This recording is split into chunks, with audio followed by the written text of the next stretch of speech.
കഴിഞ്ഞ ദിവസമാണ് സാന്ത്വനം സീരിയൽ സംവിധായകൻ ആദിത്യൻ്റെ ഭാര്യ രേണു സീരിയൽ താരം സുചിത്രയ്ക്കെതിരെ ഗുരുതര ആരോപണവുമായി രംഗത്തെത്തിയത്. തൻ്റെയും ആദിത്യൻ്റെയും ജീവിതത്തിൽ സുചിത്ര വന്നതോടെ ദാമ്പത്യത്തിൽ പ്രശ്നമുണ്ടായെന്നും സാമ്പത്തികമായി പല ഇടപാടുകളും ഇവർ തമ്മിൽ ഉണ്ടായിട്ടുണ്ടെന്നും രേണു സീരിയൽ ടുഡേക്ക് നൽകിയ അഭിമുഖത്തിൽ പറയുന്നു. വിഷയവുമായി ബന്ധപ്പെട്ട് സുചിത്രയെ വിളിച്ചപ്പോൾ ലഭിച്ചത് പ്രതികരണം യൂട്യൂബർ അതുൽ വെളിപ്പെടുത്തുന്നു. ആദിത്യനുമായി വഴിവിട്ട ബന്ധമുണ്ടായിരുന്നുവെന്ന് തോന്നുന്നില്ല, അതുൽ പറയുന്നു.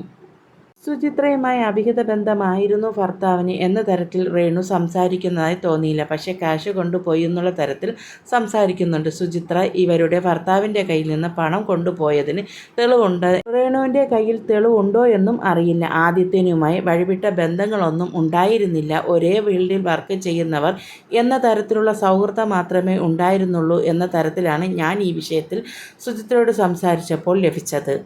പിന്നെ ഒരാൾ വന്ന് തെറ്റ് ചെയ്തിട്ടുണ്ടോ എന്ന് ചോദിച്ചാൽ ഇല്ല എന്ന രീതിയിലേ എല്ലാവരും സംസാരിക്കൂ. എന്നിരുന്നാലും സുചിത്ര രേണു ആദിത്യൻ്റെ വിഷയത്തിൽ പൂർണ്ണമായും തെറ്റുകാരാണെന്ന് ഞാൻ തറപ്പിച്ച് പറയുകയില്ല. കാരണം സത്യാവസ്ഥ നമുക്കറിയില്ല. ഇതിൻ്റെ എല്ലാ കാര്യങ്ങളുടെയും സത്യങ്ങൾ അവർക്ക് മാത്രമേ അറിയുകയുള്ളൂ.